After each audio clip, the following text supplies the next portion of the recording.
Kottayam medical college അപകടത്തിൽ മരിച്ച ബിന്ദുവിന്റെ മകന് ജോലി നൽകി വഞ്ചിച്ച് സംസ്ഥാന സർക്കാർ. ദേവസ്വം ബോർഡിൽ ജോലി നൽകിയത് ഇല്ലാത്ത അധികാരം ഉപയോഗിച്ച് നിയമവിരുദ്ധമായി. ദേവസ്വം ബോർഡിൽ സ്ഥിര നിയമനം നൽകാൻ ദേവസ്വം ബോർഡിനും സർക്കാരിനും അധികാരമില്ല.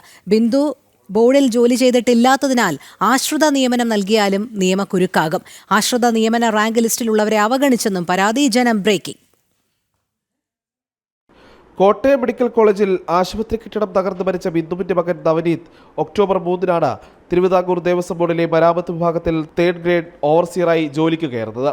സർക്കാർ പ്രഖ്യാപിച്ച ജോലി, സർക്കാർ നൽകിയ ജോലി എന്നൊക്കെ ദേവസ്വം മന്ത്രി വി എൻ വാസവൻ ഫേസ്ബുക്കിൽ പോസ്റ്റുമിട്ടു.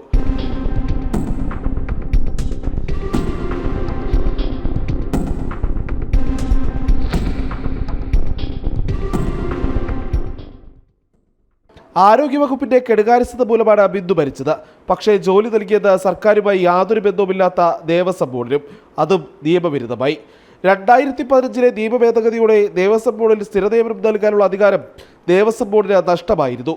പകരം റിക്രൂട്ട്മെന്റ് ബോർഡ് രൂപീകരിക്കുകയും ചെയ്തു. ഫലത്തിൽ ദേവസ്വം ബോർഡിൽ സ്ഥിരനിയമനം നൽകാൻ ദേവസ്വം ബോർഡിനും സർക്കാരിനും യാതൊരു അധികാരവുമില്ല. 3/10 ചീഫ് എഞ്ചിനീയർ ഉത്തരവ് പുറപ്പെടുവിച്ചിരിക്കുന്നു. ഓവർസിയറായിട്ട് അപ്പോയിൻറ്റ് ചെയ്തിട്ടുണ്ട്, ഡയറക്ടറായിട്ട് അപ്പോയിൻറ്റ് ചെയ്തിട്ടുണ്ട്. ഈ അപ്പോയിൻമെൻറ്റ് ഓർഡർ ഇറക്കാൻ ഈ ചീഫ് എഞ്ചിനീയർക്ക് അധികാരമില്ല, ദേവസ്വം ബോർഡിനും അധികാരമില്ല. ദേവസ്വം ബോർഡിന് 1950 HR ആക്ട് അനുസരിച്ച് ഉണ്ടായിരുന്ന നിയമനാധികാരം 2015 ഗവൺമെൻറ്, അതായത് കോൺസ്റ്റിറ്റ്യൂഷൻ അസംബ്ലി പിൻവലിച്ച് അതിൽ അമെൻമെൻറ്റും വരുത്തി അത് റിക്രൂട്ട്മെൻറ്റ് ബോർഡിൽ നിക്ഷിപ്തമാക്കിക്കൊണ്ട് റിക്രൂട്ട്മെൻറ്റ് ബോർഡാണ് നിയമനം നടത്തേണ്ടത്. ഇപ്പോൾ നടത്തിയ ഈ നിയമനം അനുസരിച്ച് ഈ പാർട്ടിക്ക് നിയമനം കിട്ടാൻ പോകുന്നില്ല. നിയമരഹിതമായ നിയമനം തന്നെയാണ്. ഇല്ലാത്ത അധികാരം ഉപയോഗിച്ച് ചീഫ് എഞ്ചിനീയറുടെ പേരിൽ ഇറക്കിയ നിയമന ഉത്തരവും നിയമവിരുദ്ധമെന്ന് സാരം. ബിന്ദു ബോർഡിൽ ജോലി ചെയ്തിട്ടില്ലാത്തതിനാൽ ആശ്രിത നിയമനം നൽകിയാലും നിയമക്കുരുക്കാകും.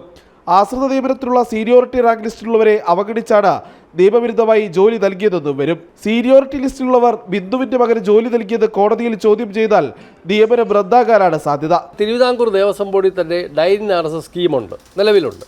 അപ്പോൾ അതിൽ ഈ ഉത്സവാദി അടിയന്തരങ്ങളിൽ അപകടം പറ്റിയവരുണ്ട്, അതുപോലെ തന്നെ ഈ ആന കുത്തിക്കൊന്നവരുടെ ആശ്രിതരുണ്ട്. അങ്ങനെ വളരെ ഹാർഡ് കേസ് ഏതാണ്ട് 150ഓളം പേര് ലിസ്റ്റിൽ നിയമനം കാത്തു കിടക്കുന്നുണ്ട് ഡൈൻ RSൽ. അപ്പോൾ അവരുടെ സീനിയോറിറ്റി അനുസരിച്ച് മൊത്തം നിയമനത്തിൻ്റെ 10% ചെയ്തുകൊണ്ടിരിക്കുന്നത്. ഇതിൽ ആരെങ്കിലും കോടതിയിൽ പോയാൽ ഇത് റദ്ദ് ചെയ്തു പോകും. ആരോഗ്യവകുപ്പിന്റെ അനാസ്ഥ മൂലം മരിച്ച ബിന്ദുവിന്റെ മകന് ജോലി നൽകേണ്ടത് ആരോഗ്യവകുപ്പിലാണ്, അല്ലെങ്കിൽ സർക്കാർ വകുപ്പുകളിൽ ഏതിലെങ്കിലും നിയമനം നൽകണമായിരുന്നു. സർക്കാരിന് നേരിട്ട് ബന്ധവും അധികാരവുമില്ലാത്ത ബോർഡിൽ നിയമം ലംഘിച്ച് നിയമനം നൽകി ബിന്ദുവിന്റെ കുടുംബത്തെ തന്നെ സർക്കാർ വഞ്ചിച്ചുവെന്ന് സാരം. പ്രജിത് മോഹനൻ, ജനം, തിരുവനന്തപുരം.